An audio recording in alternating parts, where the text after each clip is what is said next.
धाकड़ खबर, बेखौफ सुबह, बेबाक अंदाज।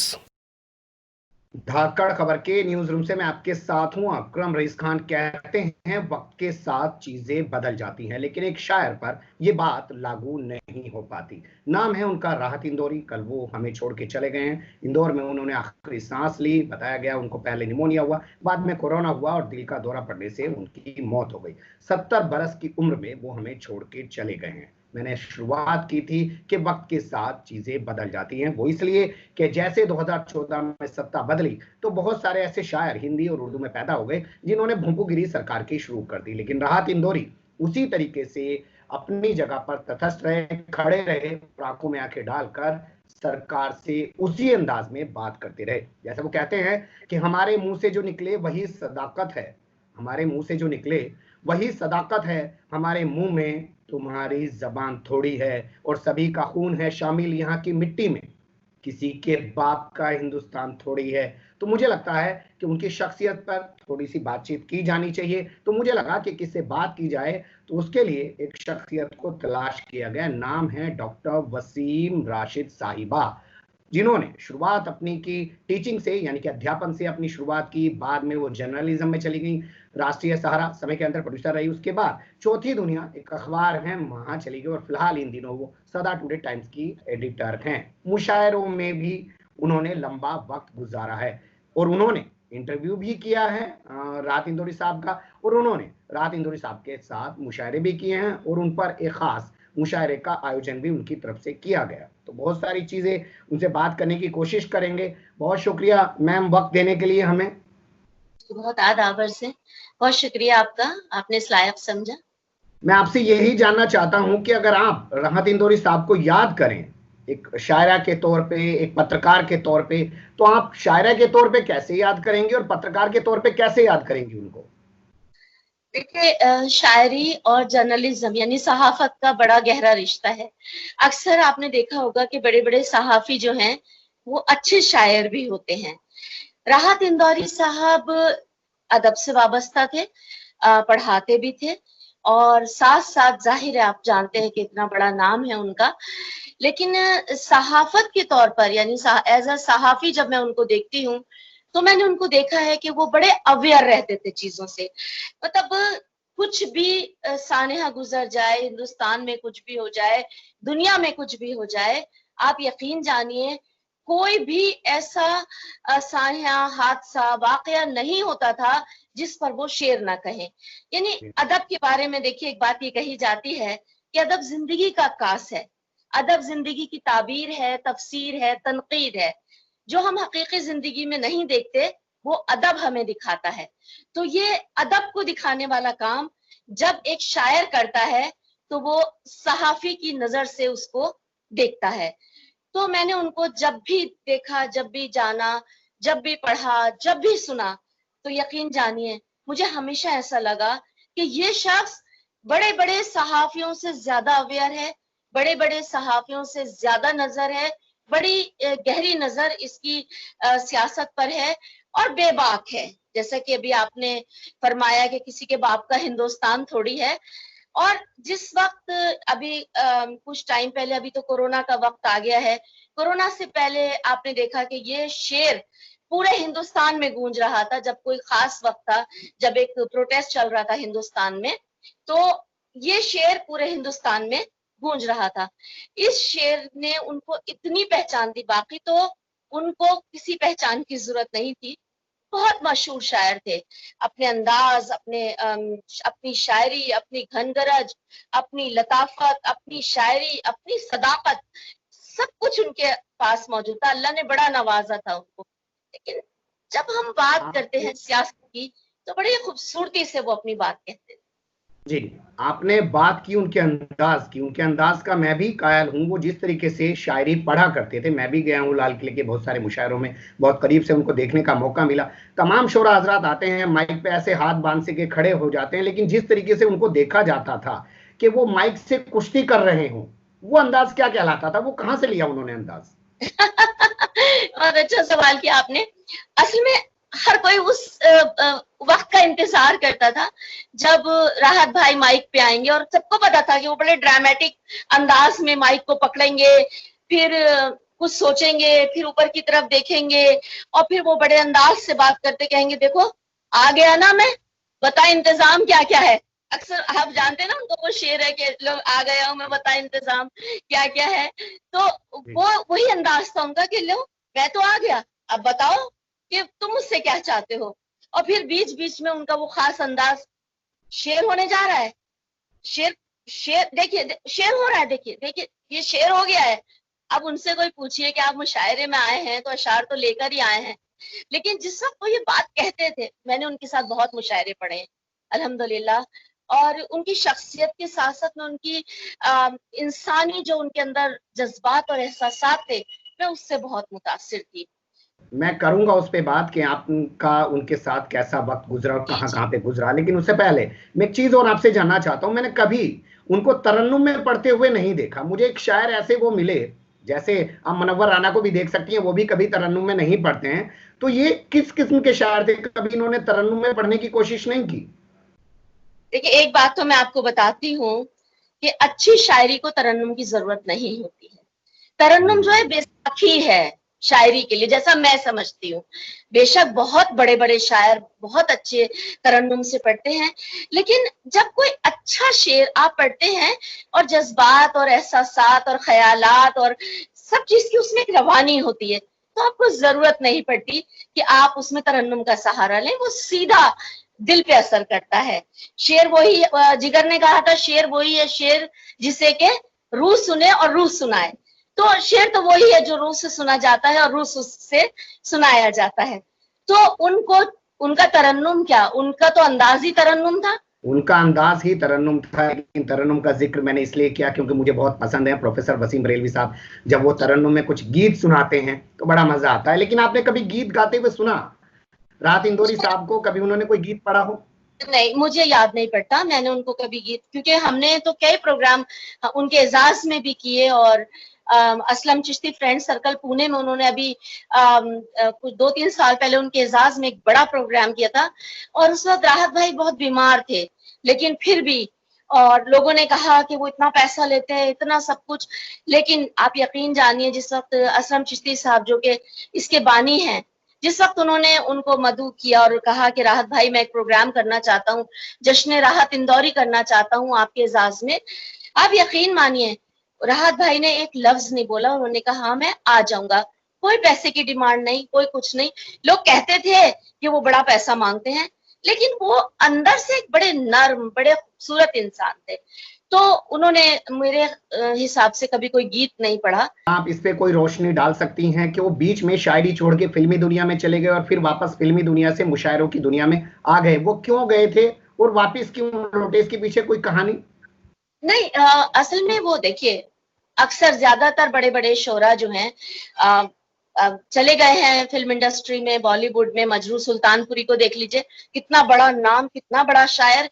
कैफी आजमी को देख लीजिए, कितना बड़ा नाम। शकील बदायूनी को देख लीजिए, क्या शायरी, क्या नाम, क्या अंदाज।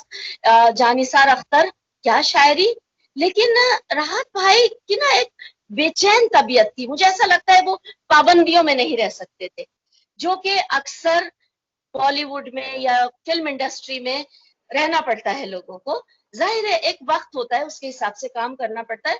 वो एक बिल्कुल कलंदर किस्म के इंसान थे, और जब इंसान के अंदर ये सिफात मौजूद होती हैं तो वो फिर पाबंदियों में काम नहीं करता।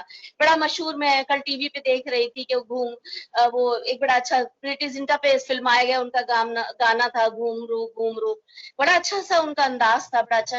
लेकिन पता नहीं क्यों उनकी शायरी में वो बात फिल्मी गानों में नहीं आई, जो उनकी आम जिंदगी की शायरी में, जब वो मुशायरों में पढ़ते थे, जो आ जाती थी। मुशायरों की जिंदगी में जो उनकी बात थी वो फिल्मी दुनिया में नजर नहीं आई, क्योंकि वहां सिर्फ उनकी लाइनें थी। शायद आवाज राहत इंदौरी साहब की नहीं थी, लेकिन वो अपनी शायरी को आवाज भी अपनी ही देना चाहते थे। तभी तो वो लिखते हैं, मुझे हाथों में खंजर ही नहीं आंखों में पानी चाहिए। एक बात मुझे कहना हाथों चाहती में थी मैं, खंजर ही नहीं आंखों में पानी चाहिए। ए खुदा, मुझको दुश्मन भी खानदानी चाहिए। मतलब उनको दुश्मन भी खानदानी लोग चाहिए। कहते थे ना, हमारी फटी हुई टोपियों पे तंज ना कर, हमारे ताज भी अजायब घरों में रखे हैं। मतलब आप ये देखिए, ये जी कहने वाला शब्द कि हमारे ताज भी अजायब घरों में रखे हैं, मतलब आप इसकी गहराई जी गिराई का अंदाजा कर सकते हैं कि कितना खूबसूरत शेर उन्होंने कैसे कह दिया। और एक बात और मैं जरूर कहने जा रही हूँ कि वो जब, चूंकि ना शायर को तालियों का बड़ा वो रहता था कि तालियां बजनी चाहिए, जाहिर है। तो एक आदमी जो स्टेज से पढ़ रहा है और उसको इतनी बड़ी मतलब तादाद में लोग, लाखों की तादाद में लोग सुन रहे हैं और उनके एजाज में खड़े हो गए, बेतहाशा तालियां बजा रहे हैं, वो शख्स फिल्म इंडस्ट्री में उसको वो मजा नहीं आ सकता जो उसको मजा लाइव प्रोग्राम देने में आ सकता है, जैसा कि मैं महसूस कर रही बिल्कुल सही आपने कहा। जो स्टेज के कलाकार होते हैं उन्हें कैमरे के सामने एक्ट करते हुए वो मजा नहीं आता है। मैं एक शेर आपकी नजर कर रहा हूं उनका, वो कहते हैं, सीमा पे तनाव है क्या, पता करो, देश में चुनाव है चुनाव है। क्या। यानी कि वो चीजों को कहां से जोड़ते हैं। नहीं, बस मैं यही कहने वाली थी कि उन्होंने कहा कि तेरी हर बात मोहब्बत में गवारा करके दिल के बाजार में बैठे हैं खसारा करके। तो वो चाहे दिल का बाजार हो, चाहे कहीं की उनकी मतलब सियासत हो, कहीं की अदालत हो, मतलब उनको नफा नुकसान इससे कोई मतलब नहीं होता था। उनका एक, उनकी बड़ी मशहूर बात है जो अक्सर कहते थे कि मैं कहीं गया और किसी पुलिस वाले ने मुझे पकड़ लिया, तो उन्होंने कहा कि मतलब बहुत मुल्क में बड़ा करप्शन है और ये है और वो है, हुकूमत चोर है।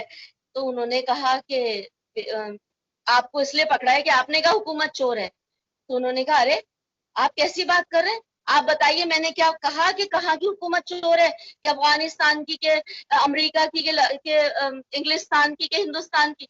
उन्होंने कहा, हमें बेवकूफ समझते हैं, क्या आप नहीं, क्या हम नहीं जानते कहाँ की हुकूमत चोर है। तो ये ऐसे सटीक जुमले, ऐसी सटीक बातें और ऐसे सटीक शेर, ये उन्हीं का खासा था।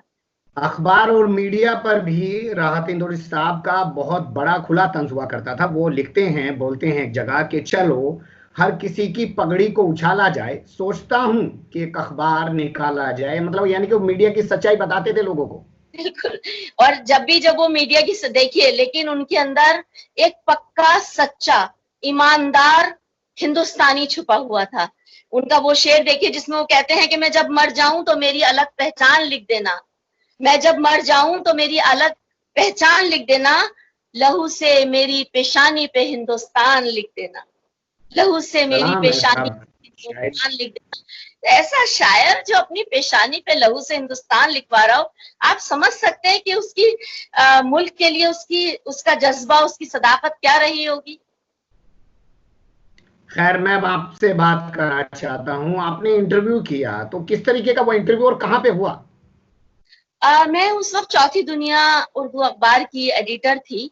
उर्दू इंटरनेशनल वीकली मेरा अखबार था और उसकी बहैसियत, और मैं आपको एक बात और बता दूं, अल्लाह ने मुझे बड़ा ये एजाज बख्शा कि अक्सर लोग ये बात कहते हैं कि मैं हिंदुस्तान की पहली फीमेल उर्दू एडिटर हूँ, क्योंकि अभी तक जो भी एडिटर रहे तो सब एडिटर्स रहे, रेजिडेंट एडिटर्स रहे खवातीन, लेकिन कोई खातून उर्दू अखबार की फुल फ्लैश एडिटर नहीं रही। तो पता नहीं मुझे इस बात में कितनी सच्चाई है, अल्हम्दुलिल्लाह।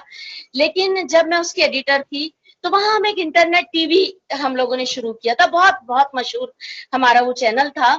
उसके लिए मैंने रहा, चूंकि मैं उनके साथ मुशायरे पढ़ती थी, तो एक दिन मैंने उनको फोन किया, तो वो दिल्ली आए हुए थे, तो मैंने कहा, राहत भाई, मैं वसीम राशिद बात करी। तो अरे अरे अरे, हाँ बोलो, अरे तुम तो मेरी दिल्ली वाली बहन हो। उन्हें पता था मैं पक्की दिल्ली वाली हूँ, तो वो इसलिए बड़ी मोहब्बत से मुझसे बात करते थे। तो कहते थे, अरे हाँ तुम तो पक्की दिल्ली वाली हमारी बहन हो, बोलो बोलो।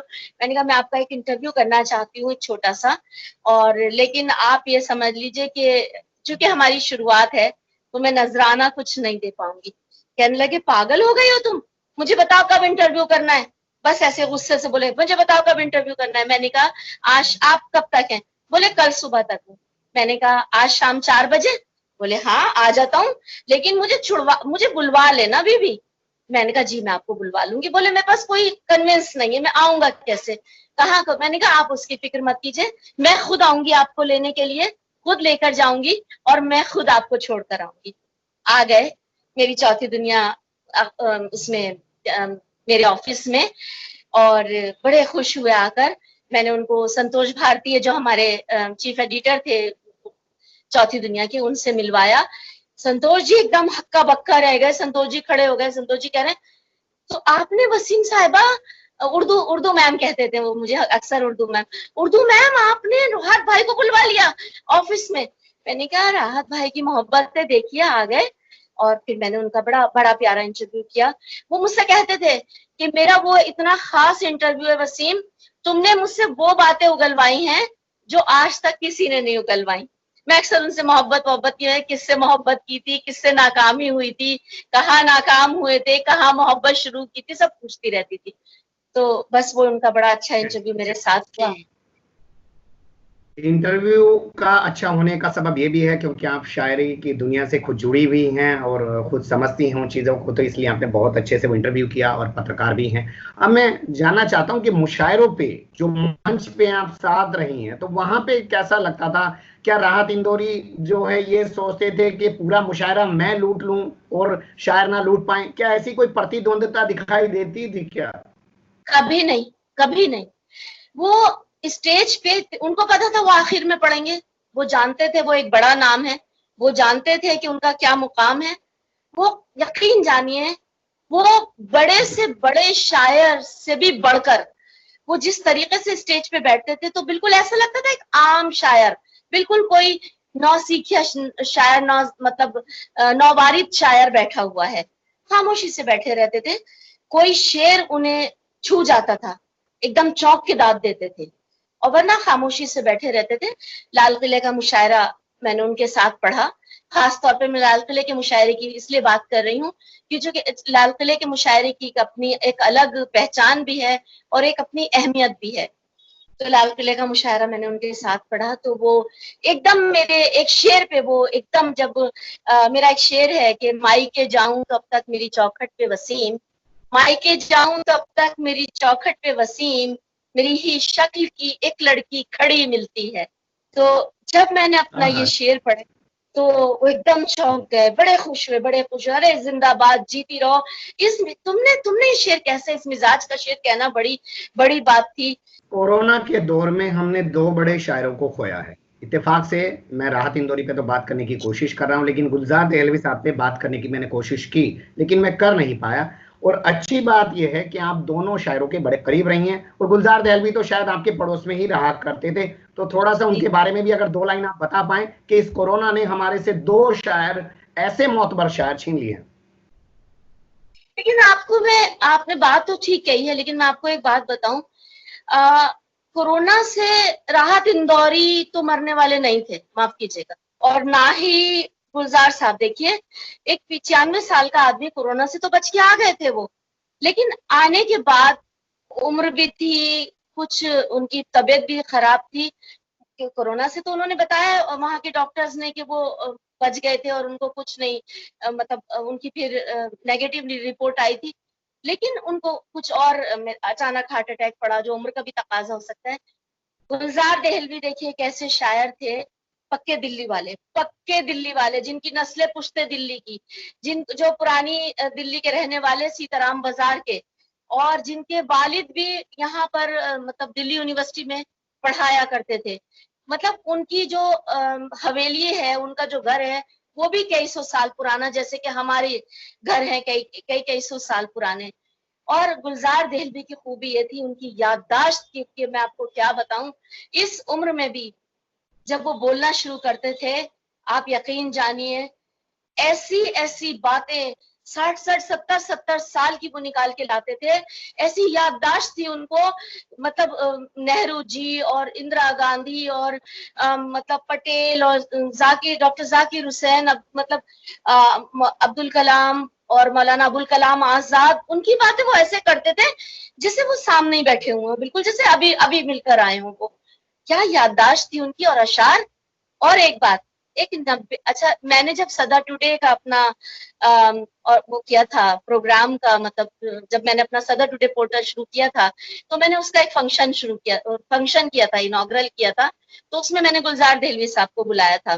तो उसके मेहमान खुसूसी महेश भट्ट थे, और गुलजार देहलवी जो थे वो सदारत कर रहे थे मेरे उस प्रोग्राम की। पूरा खचाखच हॉल भरा हुआ था। हमारा ये INS बिल्डिंग के सामने, आप जानते होंगे, बड़ा मशहूर इदारा है, वहां पर एक बड़ा मैंने प्रोग्राम किया और उस जगह पर उन्होंने जो शायरी सुनाई गुलजार देहलवी ने, वो ऐसी शायरी थी कि नौजवानों को मात कर दिया उन्होंने। ऐसी इश्क और मोहब्बत की शायरी, इतनी प्यारी शायरी, नौजवान खड़े हो गए बाकायदा। और दादो तहसीन का ये आलम था कि आप अंदाजा नहीं लगा सकते, कोई नौजवान शायर भी वो शायरी नहीं कर सकता जितनी खूबसूरती मोहब्बत से उन्होंने वो शायरी की और जो अशार सुनाए। वो कहते हैं ये मेरा तीर है तुम्हारी जान लेके निकलेगा। वो कहते हैं ये मेरा तीर है तुम्हारी जान लेके निकलेगा। मैं कहता हूं ये मेरी जान है बड़ी मुश्किल से निकलेगी। ये गुलजार देहलवी साहब जब मंच पे खड़े होकर माइक से कुश्ती करते हुए पढ़ते थे ना, तो मुझे बहुत अच्छा लगता था। ये उनका खूबसूरत अंदाज था। खैर, आपने वक्त निकाला और दोनों शायरों की जिंदगी पे रोशनी डालने की कोशिश की, बहुत शुक्रिया। फिर आपसे जुड़ने की कोशिश करेंगे। बने रहेगा धाकड़ खबर के साथ। फिलहाल कमेंट्स ग्रुप में आप लोग अपनी राय दे सकते हैं, खबर को लाइक कर सकते हैं। भाई के ये शेर कहना चाहती थी कि ये सानिया तो किसी दिन गुजरने वाला था, ये सानिया तो किसी दिन गुजरने वाला था, मैं बच भी जाता तो एक रोज मरने वाला था। ये शेर खुद राहत भाई ने लिखा था कि मैं बच भी जाता तो एक रोज मरने वाला था। तो जाना तो सबको है, आगे पीछे का मामला है, लेकिन मैं ये कहना चाहती हूँ कि राहत भाई, ऐसे भी कोई जाता है क्या? ऐसे चले गए आप अचानक, बहुत बहुत दुख की खड़ी है। इतना ही कहना चाहती हूँ। चलिए, बहुत शुक्रिया, आपने वक्त निकाला और हमारे व्यूवर्स के सामने गुलजार देहलवी साहब की शख्सियत, राहत इंदौरी साहब की शख्सियत से रूबरू कराया, बहुत सारे पहलू उनको बताए। फिर आपसे जुड़ने की कोशिश करेंगे। बने रहेगा धाकड़ खबर के साथ। फिलहाल कमेंट्स के रूप में आप लोग अपनी राय दे सकते हैं, खबर को लाइक कर सकते हैं, चैनल को सब्सक्राइब कर सकते हैं, ज्यादा से ज्यादा हमारी खबरों को शेयर कर सकते हैं। फिर ऐसे ही लगते हुए हम आपके सामने होंगे हाजिर। फिलहाल अभी हमें इजाजत।